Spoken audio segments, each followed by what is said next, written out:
Hi. Can you see me? Can you hear me? Let me know if I'm here, if I'm not. And let me know please if you can hear me. I know a lot of people are having a lot of trouble hearing me recently. I'll try to be louder. I'll try to like yell a bit more.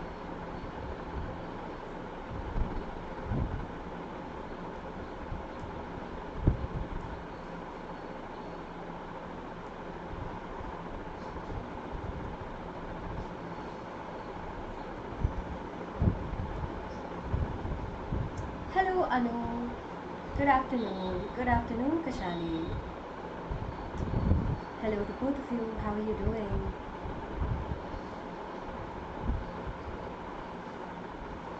I am pretty good, Anu. How are you? Hello Yash. Nice to meet you. Well, afternoon, evening, I guess it's a mix of both at 3 p.m.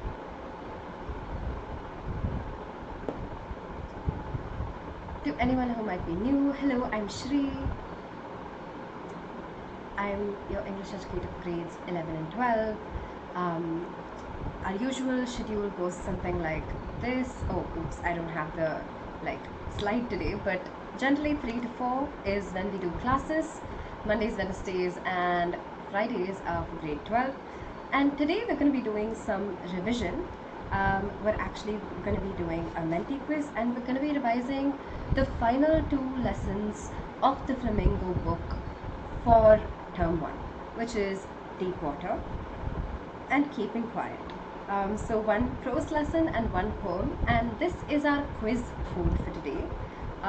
If you haven't been here before, if you don't know how to use menti.com, then you basically just go to menti.com and you type this code in and it will work for you. The code is 70862067. Let me just type that out in the chat for you.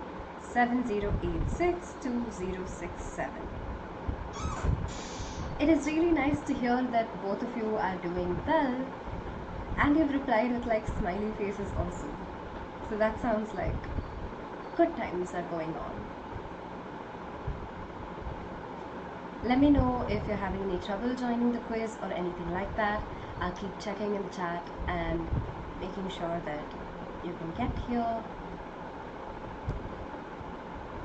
Meanwhile, I want to tell you also that Unacademy is currently offering a scholarship test. There is a link for it in my description box. It will be called Combat. So you can just go click on that. You can enroll for this test. And the reason that this test is really cool is that it's just 30 questions. It is 60 minutes of time. It happens on 26 September at 1 p.m. It is absolutely free of cost for you to take, and it can win you quite a lot of money if you do well in the test. So if you have an hour at 1 p.m. on 26 September, which is this Saturday, I think, bad days. Yeah. So just go ahead and try it out, because it is a great opportunity for you to revise and also to get some good rewards, So that's Unacademy Combat for you. I hope you're joining the Menti on the side. It is 70862067. That is the code. It's Menti today, Anu.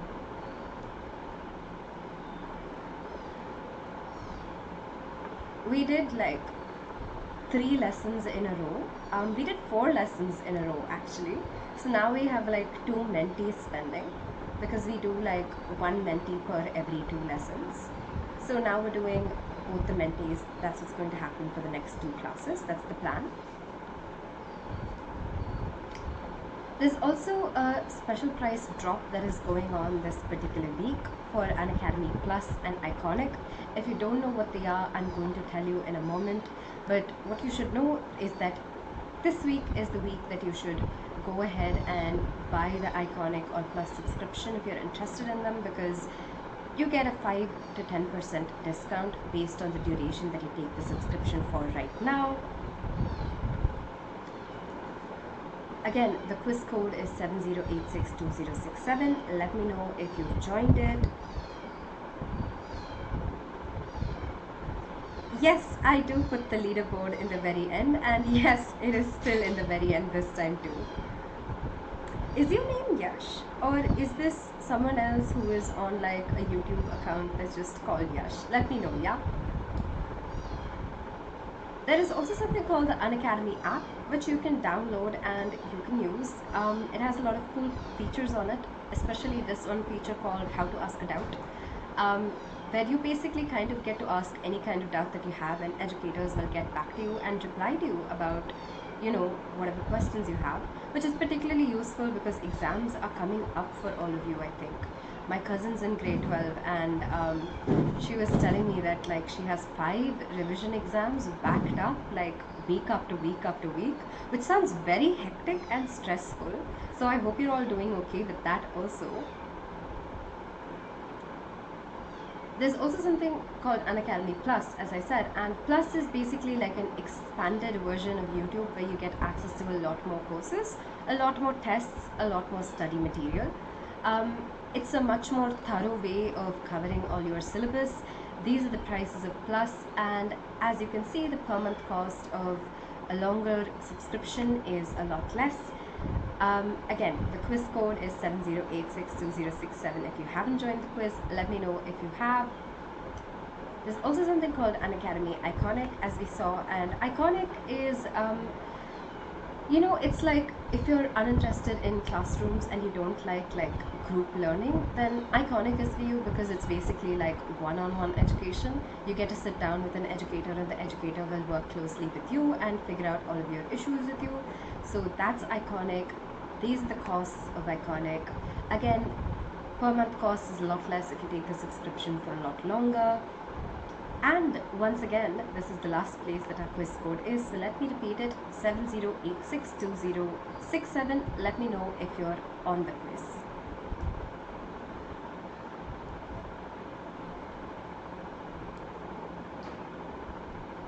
Yes, but I do show you the leaderboard at the very end, and you know, it's a bit odd that we find like motivation from a leaderboard, right? It's a very competitive kind of thing, and I was hoping that by having the leaderboard only at the end, what we could do instead is kind of work on learning and focusing on the learning part of it for like most of the session, and then we can like for fun look also at,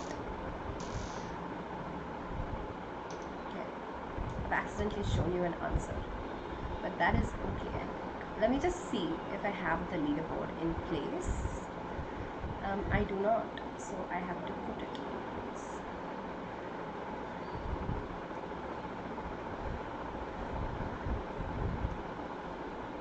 Yeah, I've put the leaderboard in place now. I forgot it even existed. But okay, I'm gonna start it. Present ending. Oh, yeah, that's good. Oh, I know you want me to put the leaderboard after every 3 questions. Well, it's too late this time, but I'll keep that in mind for next time, okay? Hello Kashmi, nice to meet you.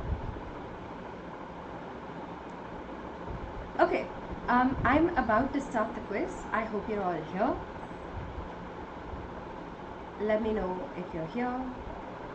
Oh, you haven't read Keeping Quiet? Well, okay, that's fine. We'll discuss like all of the questions as we go anyway, so that will help a little bit and you can learn the poem that way. And I have like a video about that that's up, so you can go watch it maybe after the session if you'd like. Okay, so our first question is an extract based question, which means that you're all going to read this extract and I'm going to read it out for you, and then we're going to like do a couple of questions on the basis of this extract. But I was not finished. I still wondered if I would be terror stricken when I was alone in the pool. I tried it. That's our extract. I hope you've gotten a good look at it. And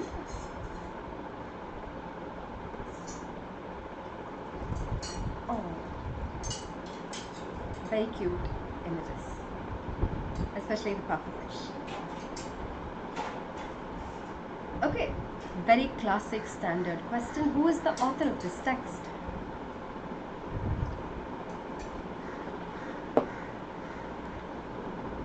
Yeah, and everyone's right. It is William Douglas, and the text is Deepwater, of course.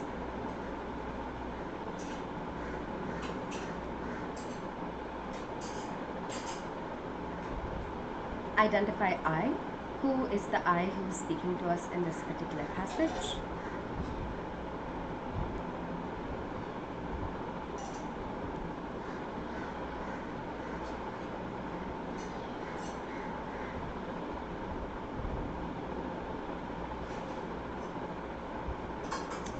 Yeah, again it's William Douglas, and we know this because this is a personal account, right? Deepwater is actually a story about something that has very much happened in our author's life, and it's part actually of a much longer piece that he's written, which is about his relationship with nature. And what does this particular passage tell us about Douglas?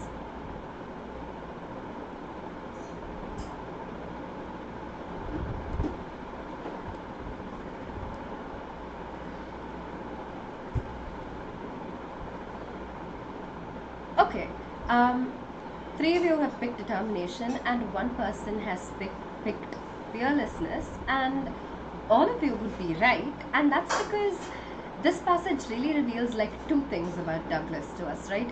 One of it is determination, and that is because even though he is terribly afraid, he keeps challenging himself, he keeps pushing himself, and he keeps trying harder.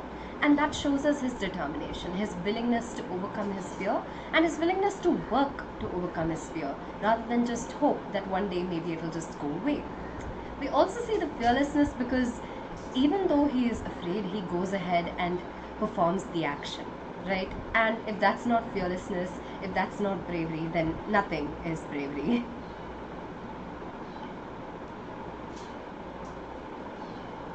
Another extract. Now I'll count up to 12 and you keep quiet and I will go.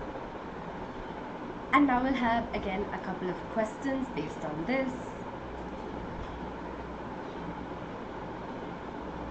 Hi Kagendra, are you joining us?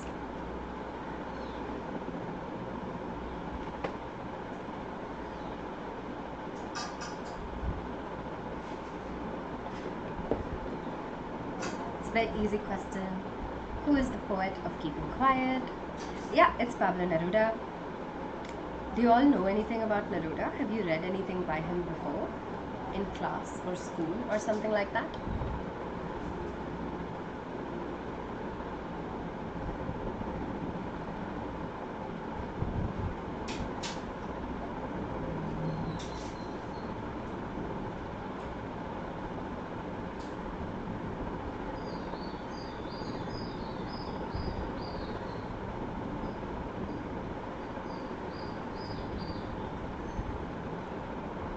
Okay, multiple questions.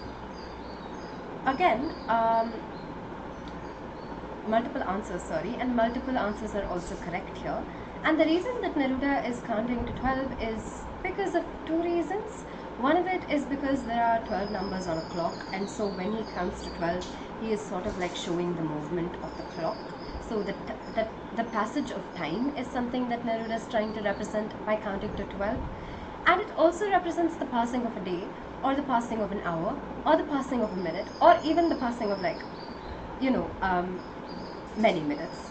But yeah, basically it's just that 12 can like represent like a lot of things because it represents the clock also. So both of these answers are right, and whoever chose them, good job on that.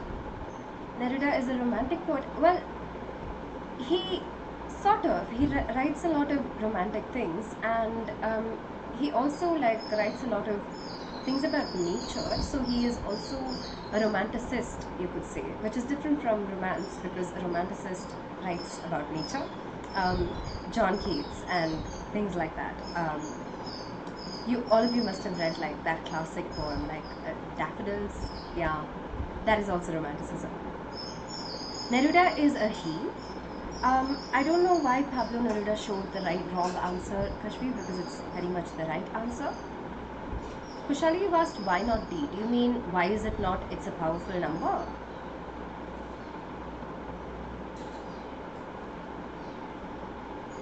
Well, we don't really know if 12 is a powerful number or anything like that. Neruda doesn't really tell us anything about that, and in general, in culture, 12 doesn't have any sort of like connotation, right? Nobody says like 12 is powerful. So there's no like particular significance to 12 as a number, except when we think about it with regard to the clock. Yeah, I know, pretty much it. No proof that it's a powerful number.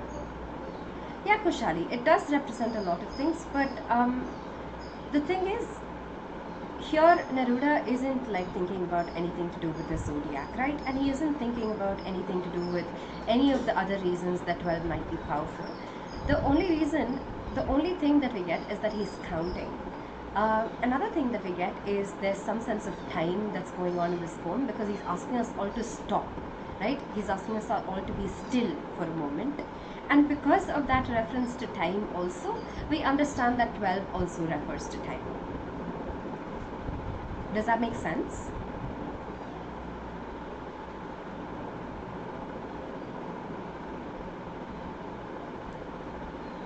Oh, Kashvi, I'm not sure what was up with that. Okay, maybe from the next set it will be all okay. Okay, it's both, Kushali. It's both the passing of day and like the clock. It represents the movement of the clock, and it represents the passing of day, because the clock itself represents like the passing of day, the passing of a minute, the passing of an hour. So both of those answers would be right here. Yeah.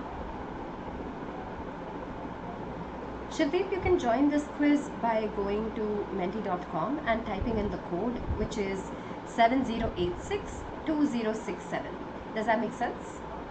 I hope that is clear to you, and if one of you, the rest of you could like type in the code in the chat for Shivdeep again, that would be very helpful. I will do it in a moment after I click enter on this question. Yeah, okay, I can type it in while the rest of you are answering.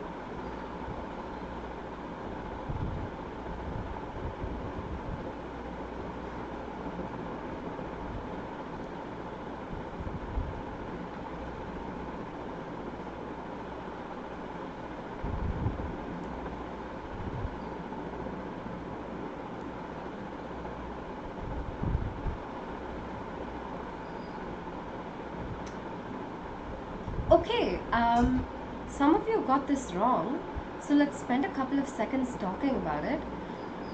So the question says, which one of these things does quietness not mean? So you're supposed to think about like something that is not quietness, and in this particular case, in this poem, what Neruda tells us is that quietness does not mean inactivity to him. Right? It very much does mean lively thought, because introspection and lively thought are quite the same. It also very much does mean stillness, because he keeps using the word still as a sort of synonym for quiet, right? So in this particular case, what does Neruda tell us? He tells us in, I think it's verse 3 or 4. He says, when I say quietness, I do not mean inactivity. So that's how we know that quietness is not equal to inactivity in this particular poem.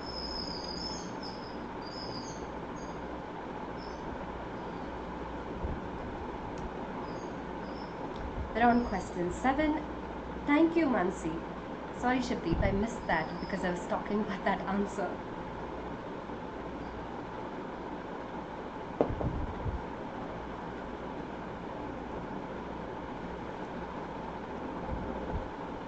Okay, for this question, keep in mind that it's the very, very first time. Okay, it's not like the second time, it's not the near the end, it's the very first time that he was hesitant to get into the swimming pool.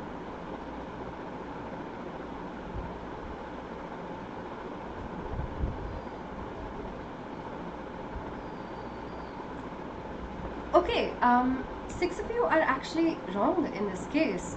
So when we're like encountering Douglas in the very first paragraph, and he's saying, oh, I really want to learn to swim, and then he actually goes to the swimming pool, he isn't afraid of the water, right? He isn't thinking, oh, remember that time that like the ocean like swept me over my feet and it washed over me and I was really afraid. What if that happens here? None of that is what he says. All he says is, I am so skinny, and if like I go into the pool, people are going to see how skinny I am, and I don't want to go into the pool because of that. But then he's sort of like, okay, it doesn't matter. I'm not going to be this self-conscious. I'm going to try my best to just get into the pool. And then he overcomes that self-consciousness and he gets into the pool. So what's actually going on in that very first time is self-consciousness. Even though he's had like prior bad experiences with the ocean, it hasn't really affected him enough to make him afraid of getting into the swimming pool.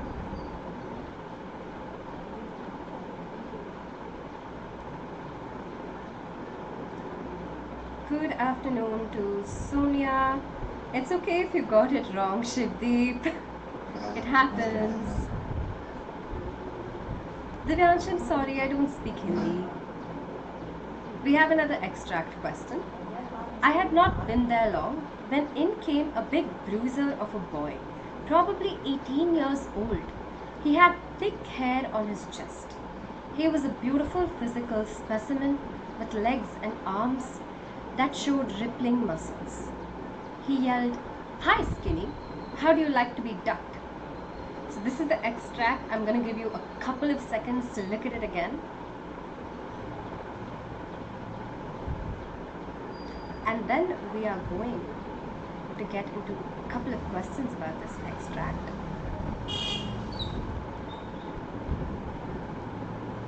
And our first question is, what does bruiser mean?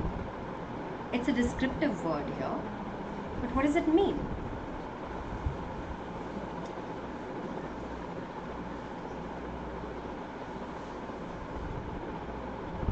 No, I am not from Kerala, Divyansh. I'm from Tamil Nadu.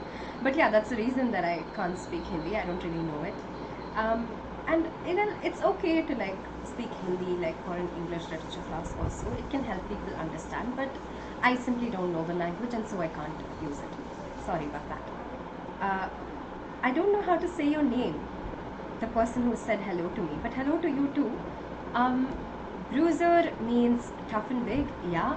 5 of you are right on this, and the word really gives it away to us, right? Bruiser means, well, it has the word bruise in it, and a bruise is like an injury, and bruiser suggests somebody who can give you bruises, which suggests that that's somebody who is tough and big.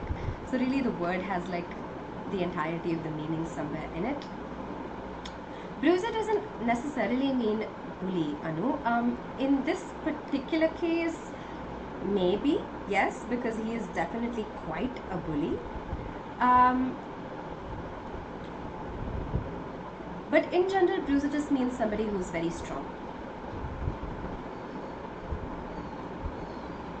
My Telegram link, there isn't a Telegram link that I have, Divyansh, but there's one for Unacademy Scholars, and it is in the description box and you can join it.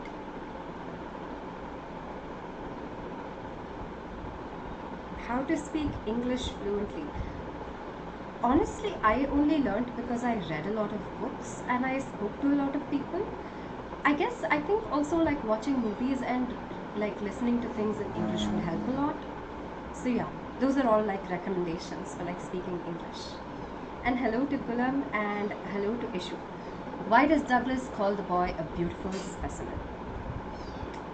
Okay, a bunch of people again like have gotten this wrong. Here in this particular case, what's actually, I should have chosen the last one as the right option too. I'm sorry about that. I was going to choose both of those as the right option, but I haven't. So 4 of you who chose he's contrasting his body with the boys, you're right about that. It's not because he's good friends with the boy. He is actually very much not friends with the boy. The boy is like a complete stranger to him. And then the boy is actually in fact very cruel to him. But Douglas does pay a lot of attention to how bodies look, and he pays a lot of attention to like how muscular people look, and he thinks that's a lot more attractive than being skinny, which is what he is. So yeah, very much the contrast is also implied. I'm sorry, I should have picked that as the right answer as well. And he doesn't admire the boy. I mean, physically he does, but otherwise he definitely does not.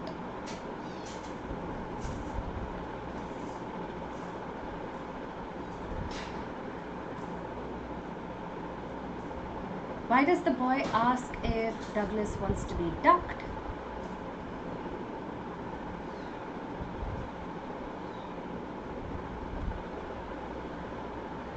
Oh, bye, Anu. Kashvi, I actually don't know how to change it. If you tell me how, I will gladly do it actually. I'm a little technologically not the best.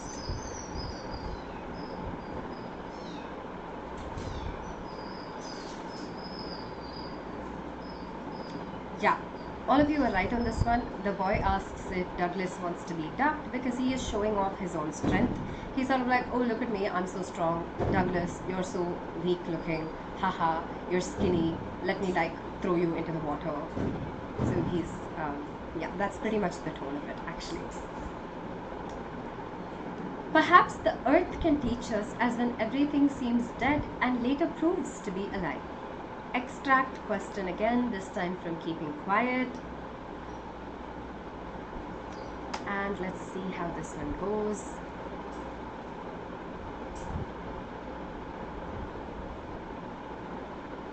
Oh, okay, Kashvi, you want me to go back to the very beginning and change it? Yeah, I can do that. I will do that a couple of questions in.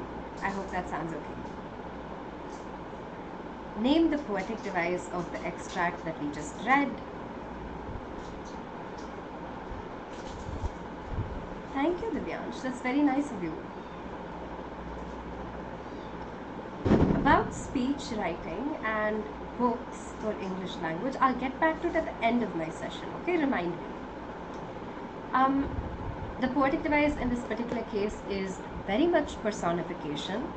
Animation is not a poetic device, you all. Please don't pick that if it's ever an option. It's just a word that I put there. Animation is not a poetic device. This is not a simile either. A simile is when there's a comparison taking place, and there's no comparison taking place in the lines, perhaps the earth can show us as when all things seem dead and then come alive. I know the word as is used there, but here it's not a comparison that's being made. It's just being used regularly, and a simile is only when a comparison is being made. It's also not a metaphor because a metaphor also has a comparison that's being made, although a lot more subtly. And that's definitely, there's no comparison in that line at all, right? It's a very straightforward line. Neruda is just saying, maybe the earth can teach us something. And because he's saying maybe the earth can teach us something, it's a question, it's a case of personification, because the earth can't conduct classes, say. Human beings can do that. But Neruda is giving this characteristic of human beings to earth, and so he's personifying earth, which is to say turning earth into a person. And so the word personification also tells us what the poetic device is, sort of giving the characteristics of a person to a thing, personifying it, if you want to. Yeah, so that is the poetic device. Please keep that in mind for the future.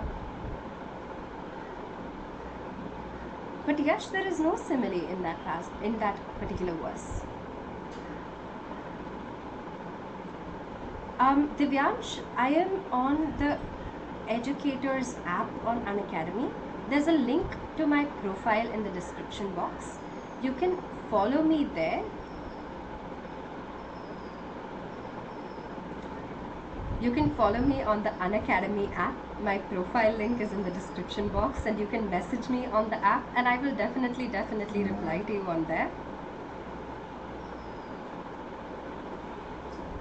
I hope you can hear me better now. Yeah, when does the earth seem dead but then prove itself alive? It is very much the transition from winter to spring. It's not natural disaster, because natural disaster, the earth doesn't seem dead. Nature is very much alive at that point, and it's just wrecking devastation everywhere, right? So it's destructive, but there's no lack of movement or lack of life when it comes to natural disaster. It's also not agriculture, because very much the earth is alive when we're cultivating it also. We just know we're going to wait for a bit and then the plants are going to grow. But the earth definitely seems dead, and there is an absolute lack of movement in winter. But then suddenly in spring, everything crops back into life again, from the trees to like all the animals which wake up and like start running around again. So there's a lot of movement, a lot of life in spring. So the death-life transition generally refers to the winter-spring transition. Sorry about all the noise. There are like a lot of animals in my house suddenly out of the blue. So that's causing quite a bit of the noise. Some of it is just the fan.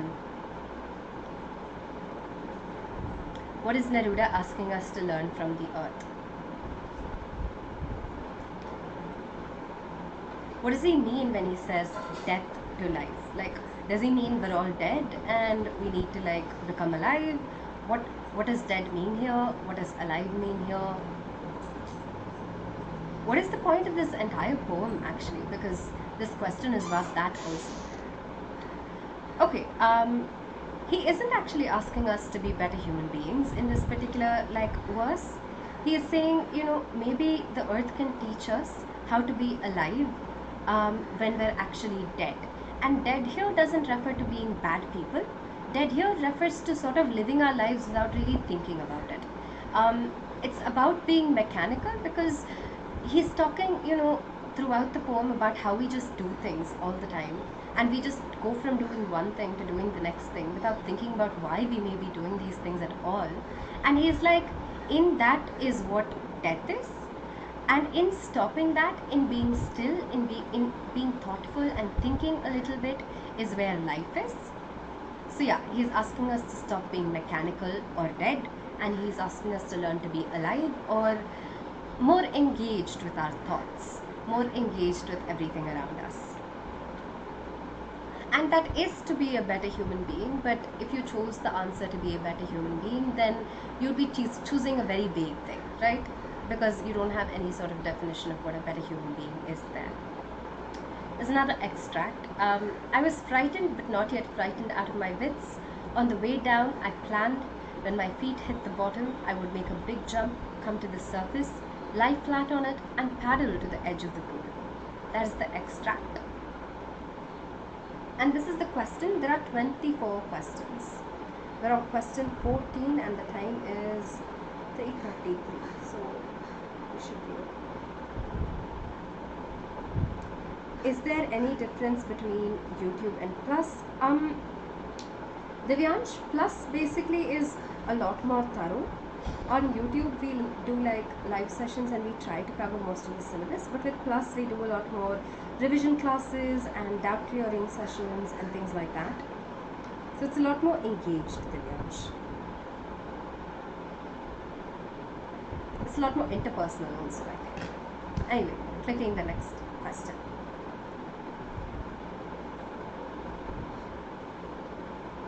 Yeah, Ashpreet, hello, and yes, I hope you have joined us. Hello to Ayush too, and are you joining us?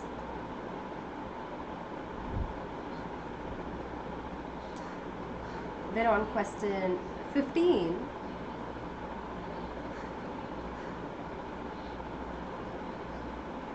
And you still have like around 10 questions you could join us for. So feel free, the code is at the top of the screen. I hope you can hear me now.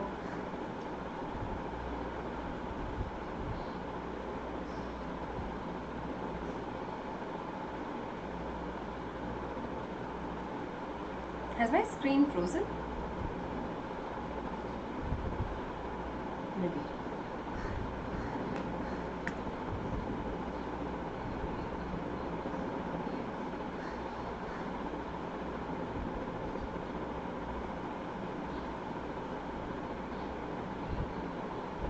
Okay, I have frozen.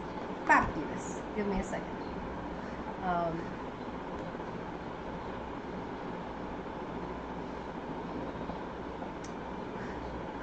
It's Audrey Hepburn who is on my coffee mug. Well, it's my water mug right now actually, but yeah, it's Audrey Hepburn. Let me know if you can still see me and hear me. I am trying to do something about my screen, but it's just blanked out. Yeah, I'm not sure what's going on with that.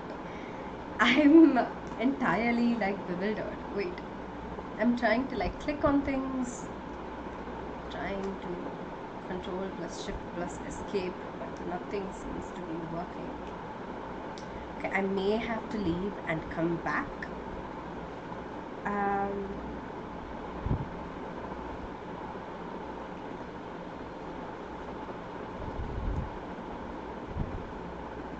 Okay, yeah, can you see the screen again a little bit?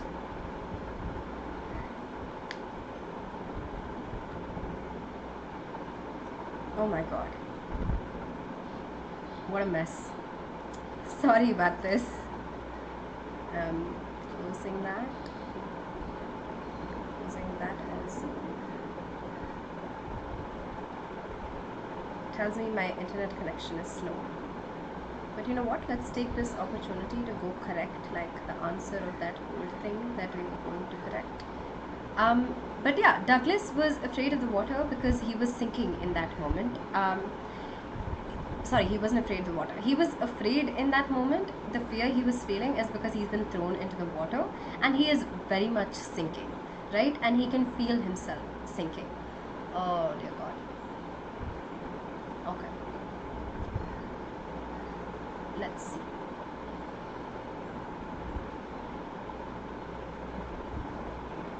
Yeah. Okay. So, we were gonna correct something. Let me just do that. I can pick the right answer here. So yeah, it's both of these. I just chose the wrong answer for that one. And we are now here. Yeah. Then I'm going to present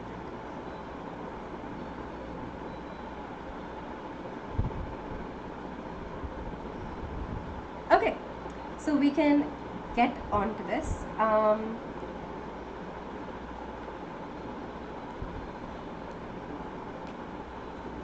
Alright, I'm checking the chat. Right. Ashpreet says she can't join us today. Well, that's okay. Next time then.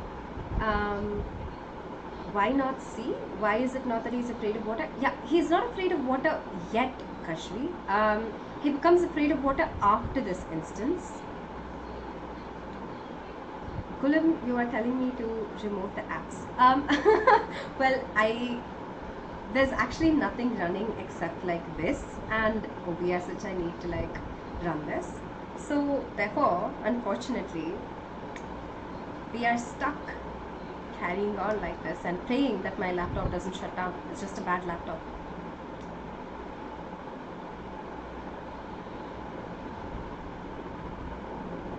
What does this extract tell us about Douglas? And the extract, in case we've forgotten it, is of the moment when he is sinking and he is sort of like, okay, what I'm going to do is I'm going to hit the bottom of the pool and then I'm just going to jump off from it to the top.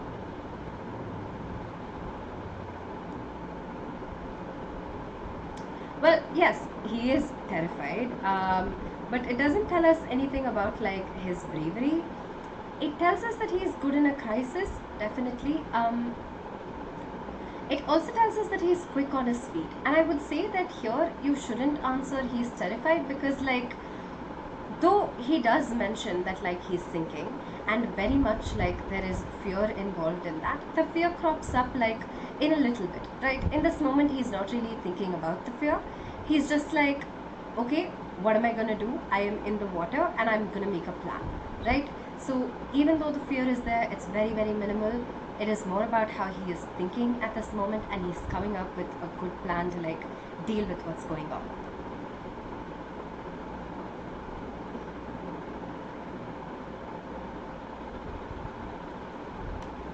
Yash, I tried to like sort of deliberately confuse you all. I'm sorry about that, but it gets in like some good practice thinking about like what a passage is primarily talking about also. So I thought it might be nice.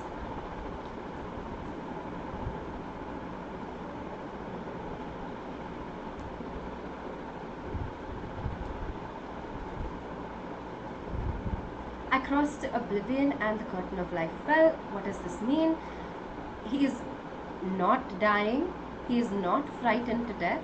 he is not losing all sense of reason. In this particular moment, he is crossing to oblivion, in the sense he is blacking out. He is losing consciousness, right? He is completely like fainting, and that's what he is referring to here. He very much does not die, even though he's being quite dramatic and saying that the curtain of life has fallen. He's also not just frightened, he is very much frightened like before this and all of that, but in this line, it's not about fear, it's about like a very physical reaction that's happening to him, which is that he is blacking out, everything is going dark in front of his eyes, and he is fully like fainted.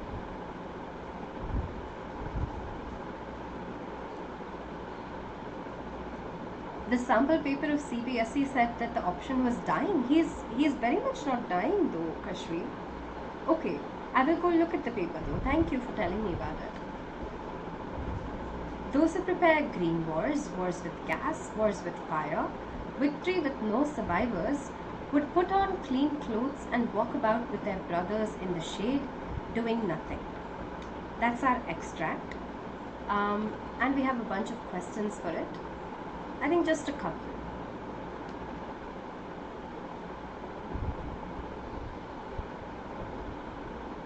What is a green war? Also, Kashvi, where is the CBSE sample paper? I was looking at like cbse.nic.in and I didn't actually like find anything. Yeah, green war is referring to environmental destruction, because green generally refers to nature and to the environment. Kashvi, leave me a link if you have one, yeah?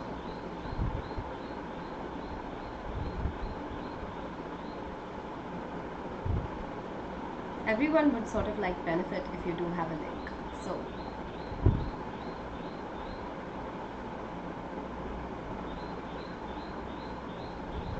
why is it called victory with no survivors?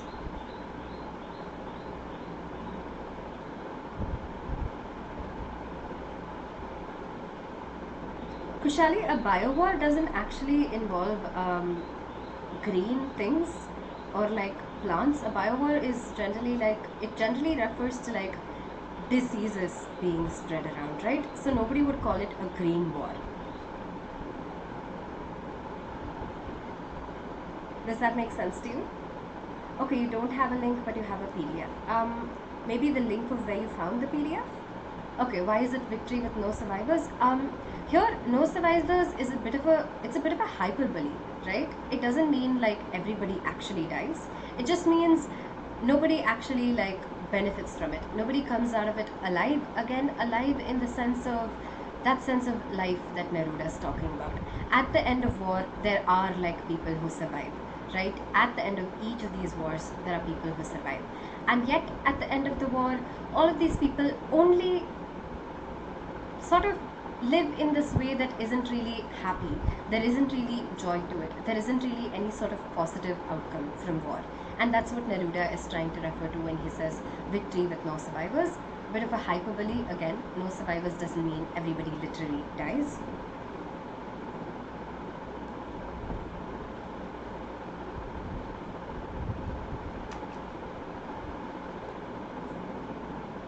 Kushali, I tried to explain why not A. I hope you got that.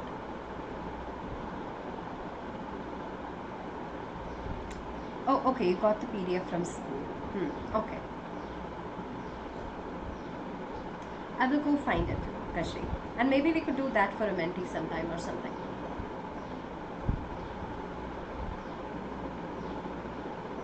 And I will also let you all know in like the next mentee quiz about whether or not what dying and the entire like curtain fell phrase means, after I check in with what Kashvi has told me. Okay, which of these phrases show the usage of a poetic device? Clean clothes and in the shade are both right. They're both poetic devices, and in fact they're the very same poetic device that's being used. And now you can tell me what that particular poetic device is. It is not doing nothing. I am sorry to go with that. So both clean clothes and in the shade are the same poetic device. which is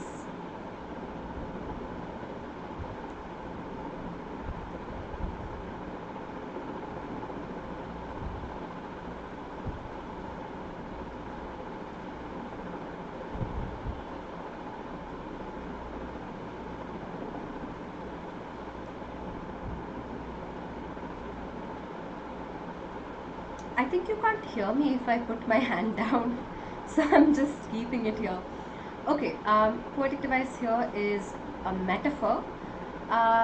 Why is clean clothes and in the shade a metaphor? Because they are both sort of not referring directly to what they're referring to, right? Clean clothes doesn't actually mean clean clothes, and in the shade doesn't actually mean in the shade. I have a couple of questions about this actually, so what about you answer that, and then we'll talk about like what the metaphor actually is.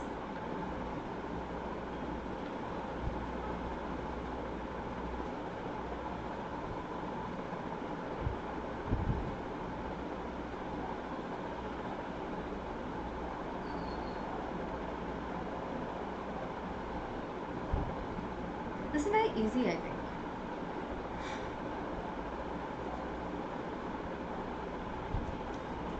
Okay, yeah, it's very much that they abandon their destructive plans. So clean clothes is here a metaphor for kind of abandoning all of the blood that's on their hands from, you know, all of these terrible things that they've been doing, and moving forward into a life that is fresher, newer, and doesn't have any of that blood in it. Yeah, so it's kind of letting go of all of these terrible ideas that they have. That's what clean clothes refers to. Remaking, like, your plans, so to speak. I think there's also a question about in the shade.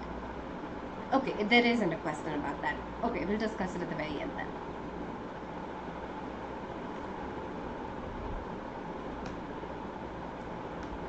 Oh, thanks, Kulam. But that's okay. I'm okay, I think. I'm kind of like resting my palm on my legs anyway. Okay, the fear that it would be sensible to fear, according to William Douglas and one other person, is fear itself. They think that it's very much not reasonable to fear death, and they would definitely say that you shouldn't fear life at all. You should live like your life to the utmost that you can.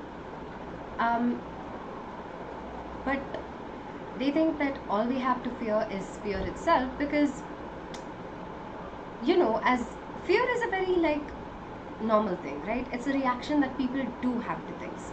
But what's holding us back very often is not the thing itself that we're afraid of, but the fear. So addressing the fear is what we should do.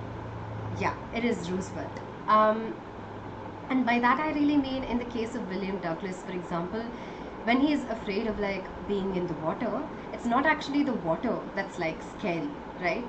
What's like preventing him from being happy in the water is his fear.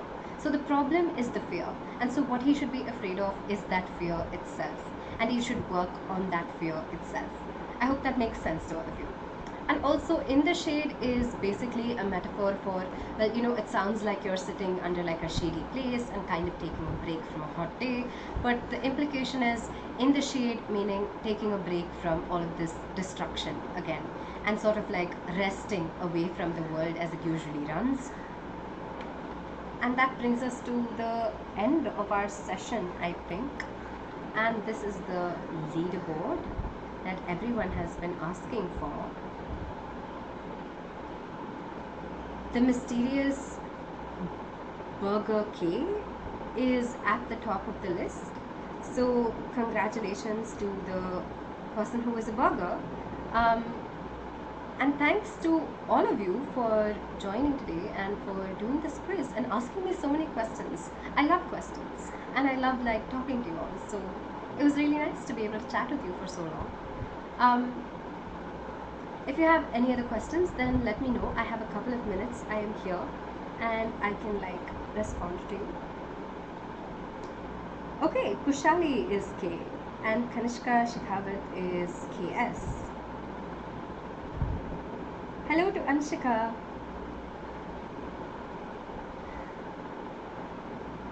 Okay, I'm here for a couple of minutes, as I said. In case you have any questions, you can let me know about them and I can reply to you. I have some time. It's also like a time that you can ask me like general questions. We've done like the entirety of the Flamingo book for term 1 now. So if you have any questions about the lessons there, then let me know. If you have any questions about anything else, you can let me know. Hello to Anjali. Thank you for being here, Kalam. See you. Yes, you were definitely on third position. Yeah, Anjali, I've not seen you before. It is nice to have you here.